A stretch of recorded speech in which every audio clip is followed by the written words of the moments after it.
I'm really annoyed. They should open like a genre, Daddy's Trance, and then Daddy's that's just the let it be genre. that. Like, Yes. why all the different genres? All right, I'm gonna hit Beatport right after Daddy's this. Trance, yeah. Daddy's Trance Let's is write the it. genre. Let's do a petition and like Right. ask them to open a new genre, a proper Berlin rave at Coachella, and like unexpected in your pants kind of moments where like, what is happening? What many people consider as underground is not underground.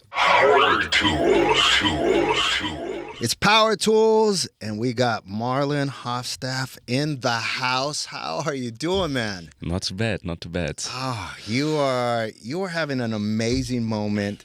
This has to be an incredible time in your life. I mean, you've remixed Madonna, Kylie Minogue. Your first set in the U.S. was at EDC in front of 70,000 people. Not everybody, mostly everybody like, oh, I played at a club in New York with 100 people. You start off with 70,000 people. You're doing Coachella next year, which was just announced. Congratulations. Thank you. Your single, It's That Time, along with the remix, the Fisher remix, has a combined 140 million streams on Spotify alone. Your latest single, Losing Control with Kiki's a vibe. But let's go back to the very beginning. I want to go back to the very beginning. And I want to understand, where did you find your passion for dance music? Because there's a moment for all of us. It's either a song we heard, something we saw. What was that moment for you? Okay, so I grew up in Berlin, Right. which is obviously quite a rave city, rave capital of Germany, world. at least. Right, Let's say right, at least right, Germany. right. I don't wanna Piss people make off. any enemies. And I think I started going out when I was like 15 or something. Right. And I was so overwhelmed and amazed by the scene, by the music, by the energy, and then I wanted to become a DJ. And Do you remember the first place you went out to, the first club, the first DJ you saw? I remember quite a nice story. So like, I don't remember the first DJ I saw, but what I remember is I got into producing. I watched like loads of YouTube tutorials and started like bedroom producing when I was like 17. Right. And then I sent this song, like one of my first songs, to this DJ, and he was playing a New Year's party. And I wanted to go to this party, but New Year's in Berlin is mayhem. I took the public transport. It took me ages. We were delayed. And he was already like an hour into his set. And when I finally entered the club, he played this song. Oh. And I heard, it was the first time I heard a song. It was in a club called Prince Charles, which recently closed and reopened. And now I recently, like, I think like this summer I had a pop-up there. So like I still get back to this club quite often. Right. And I heard the first time I heard a song of mine was there. And people cheered and people danced, and I was so lucky. Right. And then I was sure, okay, this is what I want to do for the rest of my life, basically. What a way to start. And at that time, when you're like 17 and you're in Berlin and you're starting to produce, what DJs are you listening to at that time for inspiration? Okay, so the first one it's super cheesy and obvious, but like you probably have heard of Paul Kalkbrenner. Yeah. Berlin Calling was for me the movie, made it all over the world, got big there, and everyone wanted to have like to see the Bar 25 experience, all the Berlin clubbing stuff, and that was like a big inspiration for me. And then when I kicked it off, it was a lot of like, I mean, Edge and Dance, these deep house guys, this kind of stuff. Yeah, I started producing with like my deep house sound earlier. Right. Yeah. And that's what I noticed. So I went back to the very beginning of your Spotify, and I was like, wait, this is deep house. This is dark. This is like, acid vibes. This is like really super different than what you were doing today. So what changed? Like, you're producing this stuff, all of a sudden, it has to be, it's around 2021. Was it COVID time? Where did the Eurodance, the DJ Daddy Trance idea, how did that get going? So when I had my first success with this deep house stuff, right, and it was the only thing I knew. Right. But then everyone was expecting me to do like more bangers in this direction, and I couldn't really fulfill these expectations and match the need for it. And I was quite unhappy with the scene I was playing in, with the people I was surrounded by. And then I kind of stepped back from it because I was just not feeling it, and I couldn't really find my place in the scene, and was always trying to do stuff people were expecting from me. And then at some point I started studying. I even had a marketing job. Like I studied marketing, like journalism and PR management. And so you really backed out. I really backed out. Right. And then I was like, okay, I can never not do music. And then I just started making music for myself. And that was basically, I digged into trance, into Eurodance, into hard house, into hip house, into techno, into all of these kind of different genres, into faster paced music. And then I started making music for myself, and I also just released it for myself. I you don't know, like I sent music to thousands of labels. No one ever wanted to release something from me. Even It's That Time, nobody wanted to release it. It's crazy. Wow. And I just said, okay, I'm going to do my Bandcamp stuff. I'm going to distribute it. I'm going to find a distributor and do it all on my own. I ran the label alone, did the marketing, the PR alone, everything alone, just for myself. And then, bam, all of a sudden it worked. And I think it's just the... not making any compromises, just doing what I loved and doing it for myself. And then it was authentic, maybe. I don't know. Right. And when I read somewhere, when you were figuring out this sound, you produced like 200 or 300 tracks. Were you now hearing you talk about it, it sounds like you were just having fun in the studio because you're producing, or were you trying to figure out the DNA of this new direction? I mean, there's like three phases. It was the deep house part, and then it was the successful DJ Daddy Trance. Right, I'm talking about just Daddy Trance stuff, yeah. Exactly, but the time in between these two moments was a lot of like making music into nowhere, just figuring out what I liked. And I have so much music that will never see the light of the day because it's not good and it's not where it should be, but it's part of the process. Right. Also, reason why I never changed my name. I could have just like done and started a new project, but I think it's quite nice to also like for other producers and for other artists to see there's like it's a journey. You know? Yeah. That's amazing.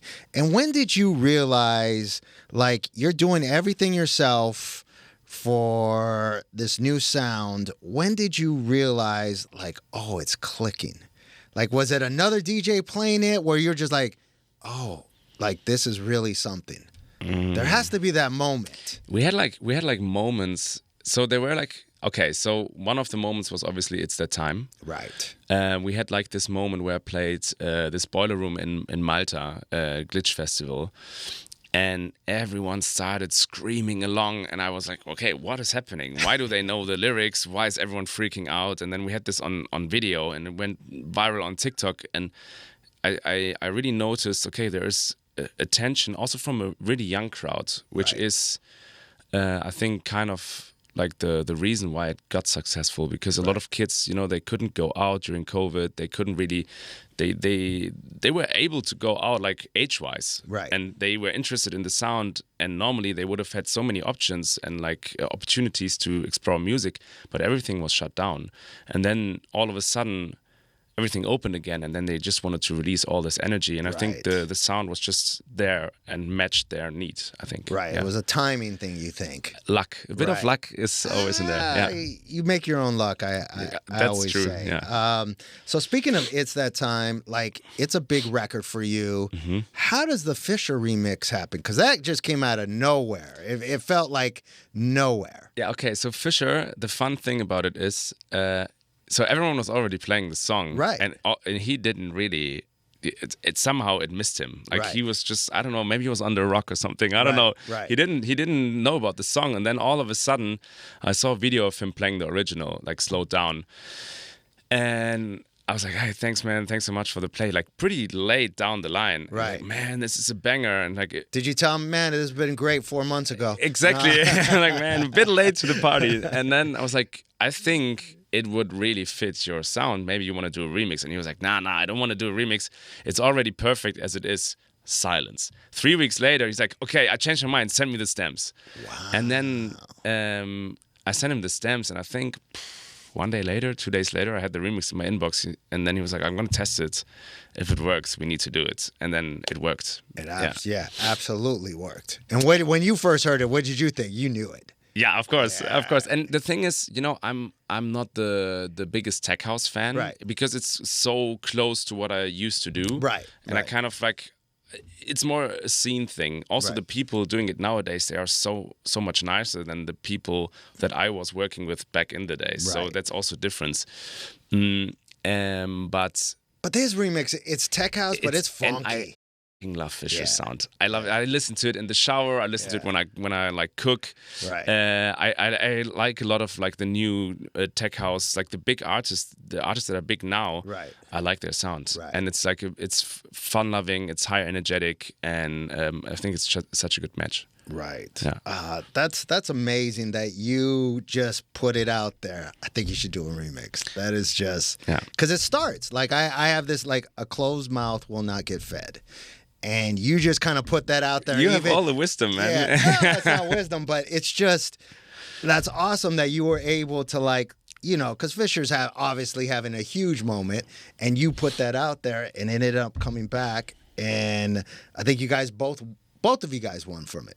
Yeah, definitely. And we're like still in contact. We might be doing something again. Right. So it's just like it feels very natural. Right. Yeah. And, what I love about you in hearing you talk is like, you didn't really care about the rules. Like, you didn't nobody wants to sign this different sounding music. So you believed in it and you started it yourself. But at any point, did you have some doubt? Like at any point, or you're just like, or you're just putting it out just for fun, not thinking this can explode? I think I got a bit too confident at some point, because I was like, nothing can stop me. Right. It was a bit. I think it's some reality checks in between are also important. Right. But I had no doubts. Like I think in the end, I saw this video from Rick Rubin. I don't know. Every music producer has seen something from Rick Rubin, right, of course. And he said, and I think that's very clever. You can really not force people to like your music. You can only like your own music, and then see what is out there and if people appreciate it or not. He said it in a way clever way. Right. But I think that's the bottom line. As long as I like it, I can promote it, and as long as I celebrate it and I can show the energy for my own that I have for my own sound, then maybe some people will get infected by it and also like it. So how did growing up in Berlin really influence your music? Because when I think Berlin, I think dark techno. Mm-hmm. And then, but there has to be a yin and the yang in Berlin. The thing is, to be honest, when I would say what kind of sound I identify with, I wouldn't say I identify with the Berlin sound. Right. Because now, yes, because there's like so many sick artists, like the Live from Earth crew is super sick. The Brutalismus 3000, for example, it's just crazy. It's new, it's fresh, it's energetic. But like back then, I didn't really identify with the Berlin sound, and I had quite a few existential crisis moments. I was like, oh my God, what am I? I'm not fitting in. I think what I really enjoyed about Berlin and what I learned from growing up in Berlin, which is also important, is that there are certain rules on the dance floor. Like many people and even many colleagues, they don't know the roots from house music. They don't know. Some people think house music started in Europe. No, it didn't. It started in Chicago. Right. People don't know that techno started in Detroit. Right. They don't know that it's actually music coming like that is political. That is then like coming to queer spaces. Like they don't know that there are like spaces meant to be for groups that don't have these spaces in day-to-day life, and then you enter these spaces as a guest. And I think growing up in Berlin and also connecting with the right people all like over the past 12 years, I learned where I am the boss at what moment, and where I'm just a guest, and where I can just like step back and be a guest and behave as a guest, don't claim too much room, and watch out for other people. And I think that's a good thing that Berlin taught me. Yeah. Right. Yeah. That's dope. That's really, really cool. I mean, how do you describe your sound right now? Because, you know, if you go to Beatport, one of your singles, Hard Dance, another song is Trance. I'm really annoyed. They should open like a genre, Daddy's Trance, and then Daddy's Trance, that's just a genre. Like, Yes. why all the different genres? All right, I'm gonna hit Beatport right after Daddy's this. Trance, yeah. Daddy's Trance. Let's is write the it. genre. Let's do a petition and like ask them to open a new genre. But what do you call? Are you just?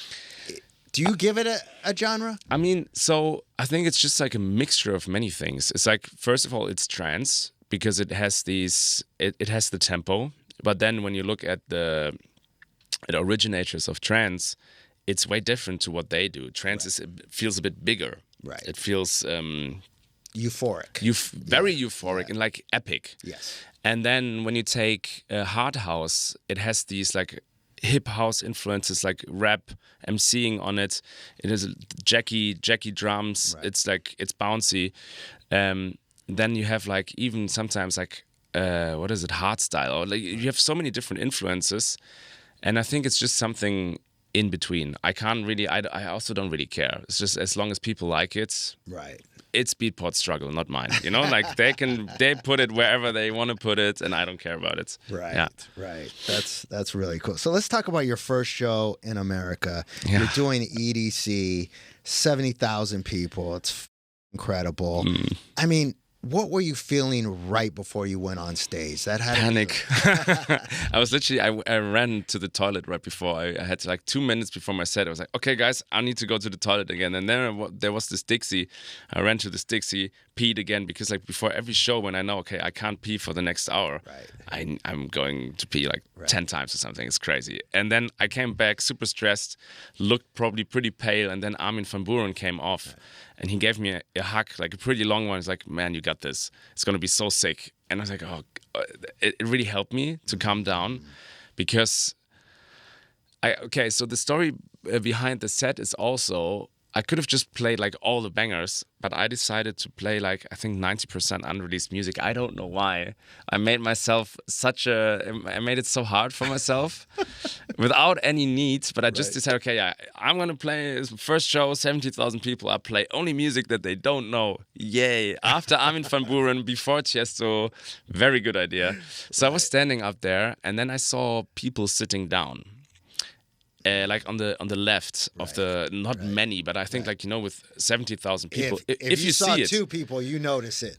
Exactly. Yes. But if you see it, and it was a big little like place there, it's like 200, 300 people. And I was struggling so bad. I stood there and was like, they hate it. I need to change everything. I need to play something else because I really prepared for the set. Right.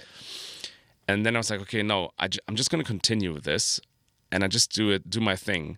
And then later on, I saw TikToks, and the TikToks were saying, even I couldn't stand anymore and had to sit down. I really enjoyed the sets. But for me, I stood up there and was like, okay, they hate it. You know, sitting down is a form of protest. Right. You know, like, I don't dance anymore. F this shit, I'm waiting for Tiesto.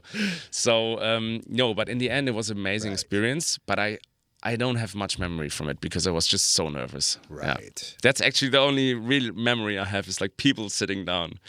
Yeah. And now, I mean, it was just announced you're doing Coachella. Mm-hmm. I mean, that is, you know, considered the biggest festival in the world.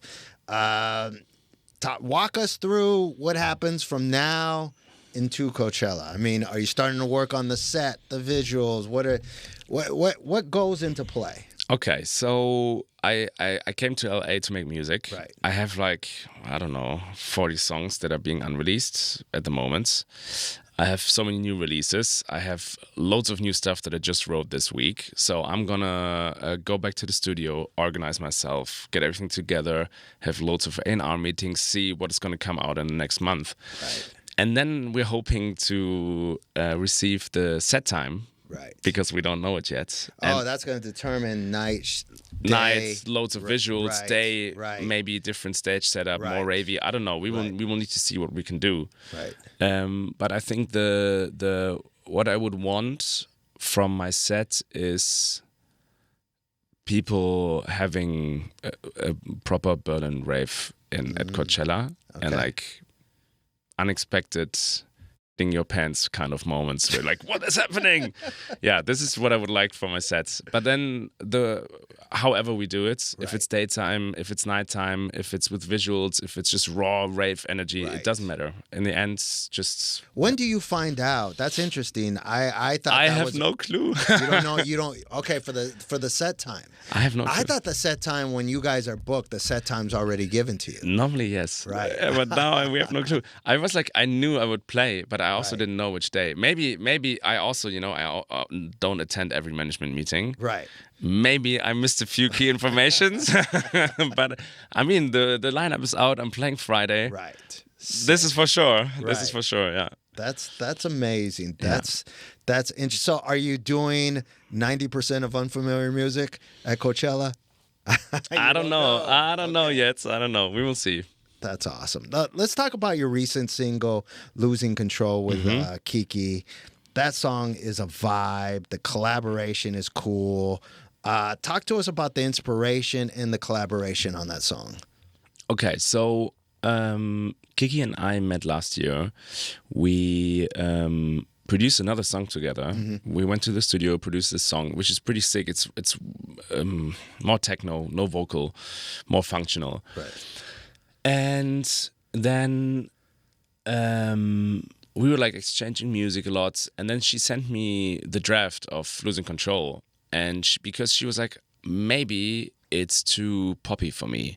Right. So maybe you want to jump on it and like together with her. And then because it feels like it would sit a lot in my areas, like in my sounds. Right. And it was a bit far away from what she was doing back then. And then it was pretty far already. And then I just like, I worked over it with her, and we brought it to this point where we're at right now. We added a few things. We did like a few, like the build-up moments, a few like surprise moments where like all of a sudden everything's out and then the synth comes back in and like these kind of things. Mixed it, gave it a test play, and then we just noticed, okay, it's going crazy. It's going completely crazy. Right.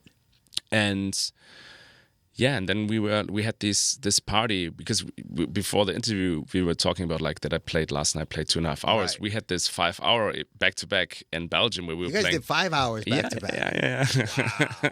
That's in crazy. front we were like, okay, our only first ever and only back to back, Belgium, a beach, 20,000 tickets. You guys get it. Or don't. And then people came from all over the world to see us play. Right.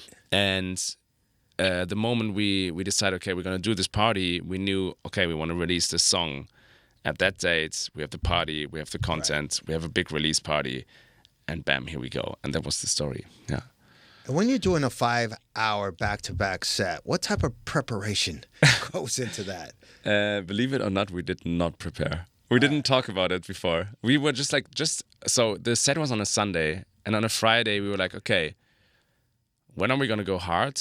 How are we gonna start and how are we gonna end? This is the anchors we set, Right. and the rest was completely freestyled. I knew Kiki always says I play harder than her, which is not true, and I knew she plays very hard, and I saw loads of her sets, so I knew what I would need to dig for, and then I brought in like, I don't know, 100 new songs that I could just like make use of in case I need them, and then it worked out super well. Yeah. That's amazing. Man, what you're doing right now, your movement, Coachella next year, I mean, you've created a new, like you said, honestly, you've created a new kind of genre of music. I mean, what is the next step for you? What is happening next for the rest of the year, starting next year? What are you looking to do? Tour, album? So what I really enjoy, so as I said, like back in the days, I did everything on my own. Right. And by now, at this point, I have a really amazing management. I have an amazing publishing setup. Like I'm with 2 publishing companies, like a joint venture thing, and I have amazing A&Rs there. I have amazing A&Rs at Capital, as well as our joint venture partner in the UK. And the team that just grew together and is still growing and like finding out how to work together is so amazing by now that right now I'm just looking forward to get to work and to make music and to dip into different fields. I met this guy Benny X, who's a great hip hop producer who's also now getting into dance music. Has like a super sick album coming up. I met him the other day in the studio and was so inspired by what he's doing. And I just want to dip into different fields of music, see how I can bring them into my world and collaborate with people and just get creative, because it was also a lot of like business meetings, strategy and stuff, and now the machine is running, and now you can create the art. You have room basically to create the art. And it seems like you like doing and creating. Speaking of art with the music side, you also like creating the parties, the vibes. Like playing at the festival is cool, but I think you're a person that wants to create the whole vibe, the whole night. I mean, there's one thing that I noticed. So obviously, I come from playing in clubs. Right. Then the bigger I got, I played a lot of festivals. Then I noticed, okay, I'm standing on these big stages. I'm so detached from the crowd. I want to be with them. Right. So we try to bring the big festival stages down and kind of make it happen. And now a new thing that I noticed, and that's also why I'm doing like pop-ups like I did last night. First of all, raving is very exclusive these days. Tickets are so expensive. A lot of people cannot afford tickets. And a lot of my fans who are young cannot come to the shows because they don't have the money for it. Then I can give out guest lists, but it's just for a few of them, it's not enough. So I really want to do these free pop-ups more. I cannot really announce it in advance that much because then people like will sell tickets or whatever, weird about it. But like, hey, next week, next Monday, I'm here, or next Thursday, I'm there, and just do a few free club pop-ups to get to give everyone a chance to go and party. To have more of a closer connect with your fans. Yeah, because I'm gonna play all these big stages, and it's like I love that. It's not that I don't like it. It's an honor, and I'm literally standing there and like, okay, is this even happening? I had this moment now in the house in LA. I had this bed, the songwriting house, and I had a bed there with a view on the valley. Right. And during the nights, jet lag, I couldn't sleep. I just looked out of this window. I was like, Jesus Christ, I'm in LA. It's crazy. Yeah, it's just crazy. Like, I don't know if you still see this, but it's like, it's. No, we're spoiled. I mean, we've been here our whole life, but I can imagine it's crazy. Coming from other places. Coming from Berlin, which is obviously cool and everything, but like, I'm in LA. Right. I make music in LA I'm signed to an LA label. Right. I make music with some of the greatest songwriters around. It's crazy. Right. And that's so. I'm very thankful also for the big shows, but I think it's important to do like some ravey underground stuff still, and to give people who cannot afford big shows and like all the tickets space where they can go and enjoy my music. Speaking about underground, I heard or I read or I saw, I can't remember, you had a very interesting take on what's underground dance and what is commercial dance and what is true underground dance, and I thought it was very interesting. Can you share that with us? Mate, this I might annoy a few people with this. No. So I think so. I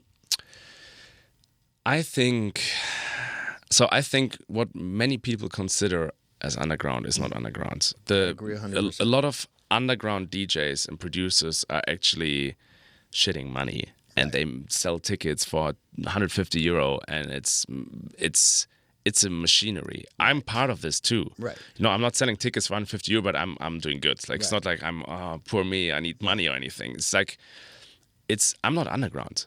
I come from the underground. I know underground values, but real underground means doing community work, doing footwork, creating safer spaces, doing work for the community, giving back more than you receive mostly. Because like underground is a counterpart to the commercial, it's a part for niche needs. And underground needs a lot of passion, a lot of, unfortunately, work that is never being paid. Right. And like all the crews and like community spaces that I know, they are literally like just barely surviving. Right. And it's not being funded that much anymore. It's not being supported that much anymore. And I think naming yourself underground while playing big festivals for high fees is just wrong. Right. So I think the real underground, you can be underground and still successful, but I think Kiki is a good example. Kiki is not underground in her reach anymore, but she still cares so much about certain values that a lot of other people don't. Mm-hmm. And she makes sure that spaces she plays at are matching these standards and criteria. Can I say? Yeah. And I don't know. I got lost somewhere, but I think that's the. I think you're right. I mean, my take on the underground is ever since social media really kicked in, there's no real underground. Like the real underground was the stuff that you couldn't find, that you had like deep pockets. But you're right. The people that are right now, even in LA, that are doing real underground, they're barely surviving because they're just doing it on pure passion, and it's everybody in free before 2:00. Like it's pure passion. And you're right, it's more about having those safe spaces. And and a lot of people claim underground, but I think it's more of a cool term to like try to put on yourself. Berlin is the best example. Berlin underground. I like German companies, you can look up what they make in their yearly revenue and everything. There's you need to publish the numbers. Right. If you look what companies behind these clubs and then you look up the numbers, I can tell you it's not underground. Right. They make, not everyone, but some clubs make good money and they name themselves underground clubs. And you have this with festivals, you have this with artists, and I am also part of it. I'm not claiming myself to be underground. I think it's just hip and cool to name yourself underground because then you can sell better. But that's wrong. Right. And I think underground is breaking the rules, basically. 100%. I mean, and to a certain extent, your energy and everything you've done has broken the rules, right? In my opinion, right? Because when I'm going to be completely honest, when I heard your first song, had to be 2022, and I heard the Eurodance vibes, I was just like, this is crazy. It wasn't like I didn't like it, but I was like... It was weird, huh? No, it was weird. I was like... It was more like, why? Why would they why? But then I think as the rise of techno and BPMs, and all of a sudden your sound really made sense. It really, It also makes sense when you see it live. Right, 100%. It's like people who didn't get it... I was like, okay, I just come to the show. And then you see people jumping, freaking out, and then it's like, okay, I get it. Right. It's the energy is transforming live a lot better in person. Yes. Yeah. And what I love that you're giving is, even though the tempos are up higher, you're giving hooks so people can sing and dance. And I always had a theory, if you can make them sing and dance, like that record's going to go forever. Like, that's a record. I mean, you can always make them dance by hitting the timeless classics are like dancey and singy. Yes. And also, I'm in German, you would say I'm a Pop-Nudel, which means like I'm a pop pasta noodle. I don't know. I love pop music. Right. Yeah. Now, did you grow up? I mean, was that from your parents? I mean, how did you, because you're sampling, some of the records you're sampling came out in the 90s, It's my youth anthems. To be honest, my stepfather was only listening to classic music, or mostly on Spanish music. Right. And my mom was listening to, I mean, it's not niche stuff, but Morshiba. Yeah. Yeah, so this kind of stuff. Right. Like big beats kind of sounds. Right. And I wasn't really influenced by them, but it's just I don't know, chart hits, Justin Timberlake. Right. Timbaland as a producer, oh my God, I listen to it every day. It's crazy.